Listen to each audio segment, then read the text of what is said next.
Epione pain management and regenerative centre. ఇక మీ నొప్పులు శాశ్వతం కావు. ఎన్నికలో భాగంగా నకరక నియోజకవర్గంలో టౌన్లో తొయ్యకండి మేము నిన్ను చూస్తున్నారు కాదు. ఈరోజు ఎన్నికలో భాగంగా మోడీ ఎన్నికలు, లోక్సభ ఎన్నికల కంటే మోడీని మరోసారి ప్రధానమంత్రి చేసే ఎన్నికలు. నకరక టౌన్లో భారీ ర్యాలీ మరియు వేలాది మంది ఇక్కడ ఉన్నటువంటి పురజనులతో సమావేశం ఏర్పాటు చేయడం జరిగింది. ఈ సందర్భంగా నకరకల్లు గడ్డ మీద నేను మీ ద్వారా ప్రజలకు ఒక ప్రశ్న ఇస్తున్నా. ఈ ఎన్నిక అనేది భువనగిరి నియోజకవర్గ భవిష్యత్తు కొరక, ఒక ఎమ్మెల్యే మంత్రి పదవి కొరక? ఈరోజు మాకు తెలంగాణలో సామెత ఉంది, కొత్త బిచ్చగాడు పొద్దెరగడు మా పెరగడు. ఈరోజు ఇక్కడ ఉన్నటువంటి ఒక ఎమ్మెల్యే, మాజీ పక్క మునుగోడు ఎమ్మెల్యే రాజగోపాల్ రెడ్డి గారు అభ్యర్థి ఎవరో తెలియదు. అభ్యర్థి ఎవరో కాంగ్రెస్ పార్టీ నాయకులకే కార్యకర్తలకే తెలియదు. నా ముఖం చూసేటి అది ఎట్లా అంటే బొచ్చ పెట్టుకొని తిరుగుతారు కదా, అమ్మ నాకు ఒకటి ఒకటి నాకు మంత్రి పదవి వస్తుంది, అమ్మ నాకు ఒకటి మంత్రి పదవి వస్తుంది అని తిరగటం అసలు సిగ్గుచేటు. అసలు ఎంత సిగ్గుచేటు అంటే రాజకీయాల్లో ఇంత దిగజారుతారా అని నేను అనుకోలేదు. ఎవరైనా నేను ఓటేస్తే డెవలప్ చేస్తా, భువనగిరి ఓటేస్తే ఈ యొక్క మేనిఫెస్టో పెడతా, వాళ్ళ మేనిఫెస్టోనే మంత్రి పదవి. నేను అడుగుతున్నా మీ ద్వారా రాజగోపాల్ రెడ్డి గారిని, మీరు ఓసారి ఎంపీ అయ్యారు, ఓసారి ఎమ్మెల్సీ అయ్యారు, ఓసారి ఎమ్మెల్యే అయ్యారు, ఓసారి ఇంకోసారి ఎమ్మెల్యే అయ్యాను, ఇంకోసారి ఎమ్మెల్యేగా ఓడిపోయారు, ఓసారి ఎంపీగా ఓడిపోయారు. 6 సార్లు కాంటాక్ట్ చేస్తే 2 సార్లు ఓడిపోయారు, ఒకసారి నా చేతిలో ఓడిపోయాను, ఓసారి మొత్తం రాష్ట్ర బడ్జెట్ కూడా ఆయన చేతిలో పెడితే బీజేపీలో ఓడిపోయాడు. ఇప్పుడేమంటాడు, నేను బాహుబలి అంటాడు. మీరు బాహుబలి అయితే మునుగోడు ఎట్లా ఓడిపోతారు? ఏదో కాంగ్రెస్ ఏవిలో గెలిచారు.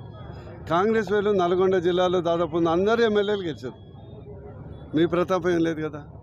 అదేవిధంగా మీరు ఎంపీగా ఉండి, ఎమ్మెల్యే 2 సార్లు ఉండి, ఎమ్మెల్సీగా ఉండి ఈ ప్రాంతానికి, ఈ యొక్క నియోజకవర్గాన్ని ఏం చేశారు? ఒక పాంప్లెట్ ముద్రించగలవా? ఒక వైట్ పేపర్ బూర నర్సయ్య గౌడ్లాగా ధైర్యంగా నవరత్నాలు 9,000 కోట్లు ఎయిమ్స్ కేంద్రీయ విద్యాలయం ఇట్లా నేను చెప్పగలవా? లేదు. కానీ మాత్రం నీ అఫిడవిట్ ఒకసారి చూపెడతా, బండారం బయట పెడతా. రేపు 2009లో మీ ఆస్తులు 19 కోట్లు, 19 కోట్లు మాత్రమే. 2014లో 60 కోట్లు, ఈరోజు 500 కోట్లు దాటినాయి. ఎట్లా దాటినాయి? ఈ యొక్క భువనగిరి ప్రాంత ఓట్లతో పొందిన పదవిని నువ్వు వేరే కాంట్రాక్టులు, ఒక రాజకీయ వ్యాపారివై కోట్లు, 100,000 కోట్లు సంపాదించి ఇక్కడ లక్షలు బిచ్చవేసినట్లు అక్కడ పంచి నువ్వు గెలుస్తున్నావు. కానీ మీరు డబ్బులు లేకుండా గెలిచే దమ్ము ధైర్యం ఉందా? ఈరోజు బోరా నర్సయ్య గౌడ్ ఒక ఒంటరి వాడు, ఓ భవిష్యత్ బిడ్డ, ఒక్కడిని ఎదుర్కోవటానికి మొదటి బోరా ఎంత అని అనుకున్నారు. ఓ ముఖ్యమంత్రి, ఒక ఫ్యూచర్ ముఖ్యమంత్రి, ఓ future home guard, home minister, okay home guard, home minister కారణం చెప్తుంది.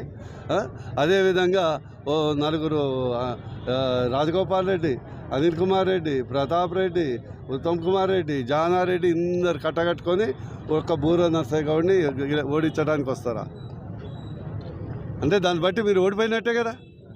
అందుకొరకు నా వెనుక ఏమనుకున్నారు, బూర నర్సయ్య గౌడు ఏముందలే ఓడిస్తామనుకున్నారు. కానీ వీళ్ళు మర్చిపోయారు, నా చేతుల్లోనే ఓడిపోయింది కదా, నా చేతుల్లో ఓడిపోయారు. ఎవరన్నా బిచ్చం పెట్టుకొని నేను మంత్రి పదవి అని ఓట్లు అడుగుతారా? అందుకొరకు తగిన బుద్ధి చెప్పాలి. వీళ్ళు బాహుబలీలు కాదు, బెలూను బలీలు. వీళ్ళు ఇచ్చే చిన్న మీ చేయితోని ఇట్లా ఒత్తితే చాలు పట్టుమని పలికిపోతారు. దయచేసి భువనగిరి ప్రజలు, మీ భవిష్యత్తు, భువనగిరి భవిష్యత్తు, మన రాష్ట్ర భవిష్యత్తు, దేశ భవిష్యత్తు బాగుండాలంటే ఢిల్లీలో మోడీ, భువనగిరిలో బోరా ఉండాలి. మీరు ఖచ్చితంగా మీ యొక్క ఆశీస్సులతోని అధిక మెజార్టీతో గెలిచి మన భువనగిరి ప్రాంతాన్ని అత్యధికంగా డెవలప్ చేస్తానని మీ ద్వారా ప్రజలకు విజ్ఞప్తి చేయడం జరుగుతుంది. అడగాల్సిన అవసరం ఉంది. అదేవిధంగా రైతు బంధు కాదు, రైతు భరోసా ఇస్తా అన్నాడు, అవునా కాదా? 10,000 ఎకరానికి ఇచ్చిందా? ఒకటి ఎట్లా ఉందంటే తెలంగాణ సామెత, నేను డాక్టర్ చెప్పని చెప్తుంది, కొండనాలుక మండేస్తే గుణనాలుక ఉడిది. తెలుసు కదా కొండనాలుక.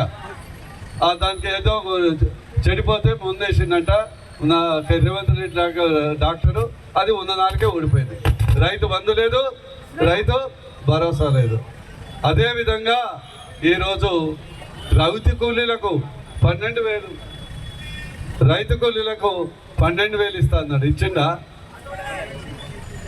అదేవిధంగా మా మహిళలకు ఉచిత బస్సు అని 50% బస్సులు తగ్గించాడు.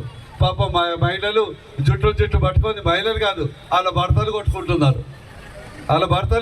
కొట్టుకుంటున్నారు, సీట్ల కొరకు.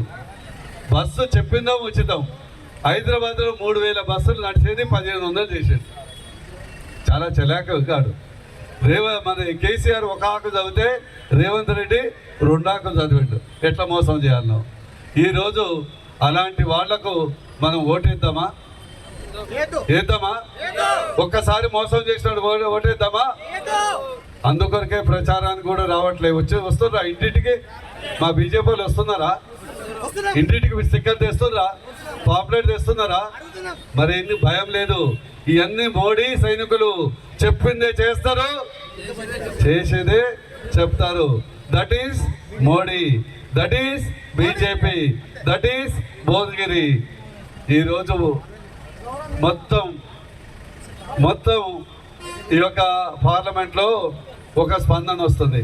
మామూలుగా నేను డాక్టర్ కదా, గుండె మీద స్టెథోస్కోప్ పెడితే మామూలుగా ఏమొస్తుంది? లబ్డాబ్ వస్తుంది. కానీ ఎన్నికలు వచ్చినాక, మోడీ గారు ఎన్నికలు వచ్చినాక ఏమొస్తుంది తెలుసా? మోడీ బూరా, మోడీ మోడీ మోడీ మోడీ. నమస్తే అండి. ఇది వ్యాపారం గురించి కాదు, ఓటు గురించి. ఎన్నికల్లో ఓటు వేయడం మన హక్కు మాత్రమే కాదు, కర్తవ్యం. ఎంతో మంది మహా నేతలు శ్రమించి ప్రాణత్యాగం చేసి ఈ అవకాశాన్ని మనకిప్పించారు. అందరూ ఓటు వేద్దాం. ఎందుకంటే ఓటు హక్కు ఊరికే రాదు. నా ఓటు ఎవరికో తెలుసా? అది సీక్రెట్ అండి.